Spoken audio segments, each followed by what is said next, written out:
what I'd like you to do is to use these cards and sort through them and identify what you feel the team did best in your first working together, okay? And then at the count of 3, hold up the card and say why you think you did this better. Why during this time. Then when you finished, everybody's finished explaining why they feel that this is one of the things that you did best or best, the thing that you need to improve the most on.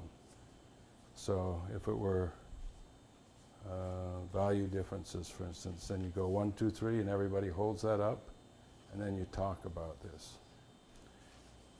Now, so we'll be doing this team process 3 more times. So this is a way of, and then at the end of this, I want you to identify the things that you're going to do better next time, and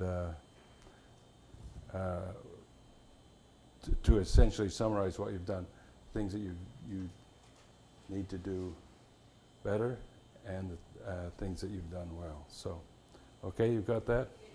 You want to say what we did best? You didn't do that yet? Display. 1 second. Some people have a little to Or they're display. You only display one card. One is that card. right? Okay, What we did 1, do best? 2, 3.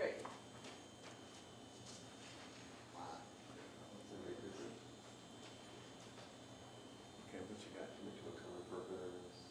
Communicate openly. So 3 commit to common purpose, 3 commit openly, Commit to the team. and 1 commit to the team. Interesting. So now we have same thing. 3, 3, and 1. Well, that was Two my other one, was interpretation. commit to a common purpose. Was the other one. Okay. So now we go around. So we're supposed to explain why.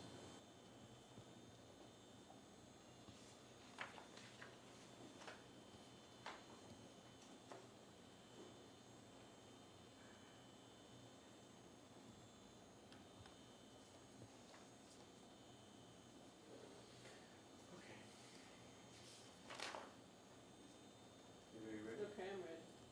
Anybody else? Ready, George? Ready? I don't know. It's not easy. Can we pick 2?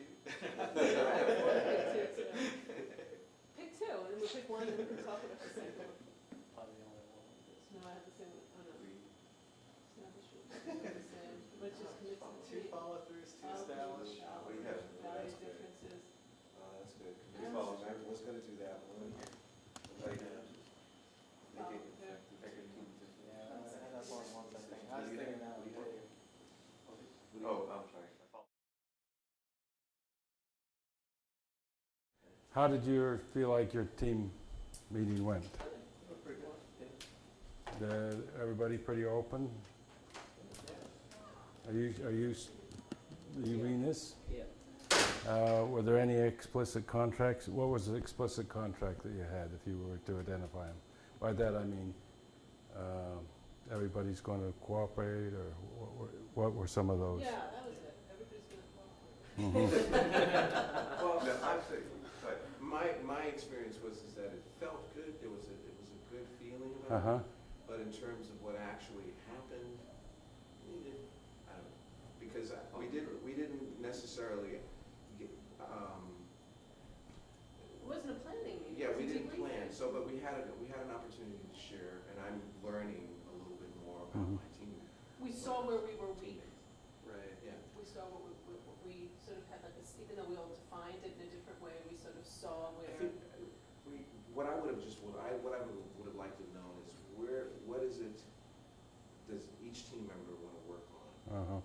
and how can we as a team help them? Okay. And the focus was more on team development than Yeah. was on task development. Right. So this meeting is on team development, coaching yourself. Do you think you coached yourself to higher performance?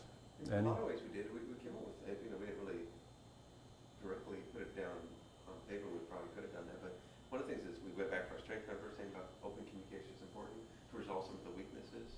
And then also we talked about small groups being important to put people into smaller groups so that we're not trying to all More be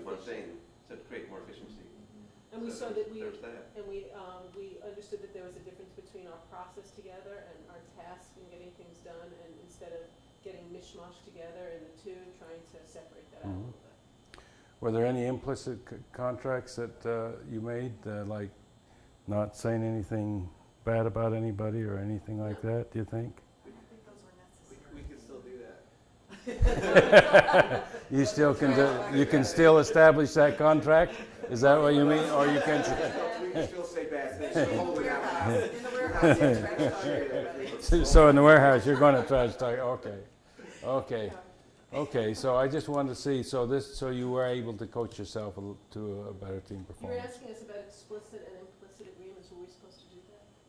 No, I just, it's just an idea that I introduced, that every team has explicit contracts, social contracts that they make. And that's being on time and showing up and being open, all that. And then there's the implicit contract, which is things like you don't talk ill of anybody, or so-and-so's, if they say something, you got to pay attention. There's a whole bunch of implicit contracts that nobody states, but they're there, and everybody obeys them. They do? And what happens is, if you expose those two differences, then good teams learn how to bring those together, so the implicit becomes more explicit. And you talk about it. It's not bad to have implicit contracts. What's not good about it is not discussing them, because that's only half the team may know that there's an implicit contract, and they're going along, and so they show up at the meeting on time. And the implicit contract is that the meeting really starts when John gets there, because he's the busiest guy and he's the man. Well, then the guy who shows up gets all frustrated because they're sitting there waiting for John. But the people who understand the implicit contract know that the implicit contract is, hey, cool it, because when John arrives, then we'll start the meeting and we're okay. But what you have to do is discuss that. So you say, well, what's the implicit and the explicit contract? So that's one part of this coaching that needs to go on in teams, to identify those and bring them together, make the implicit explicit.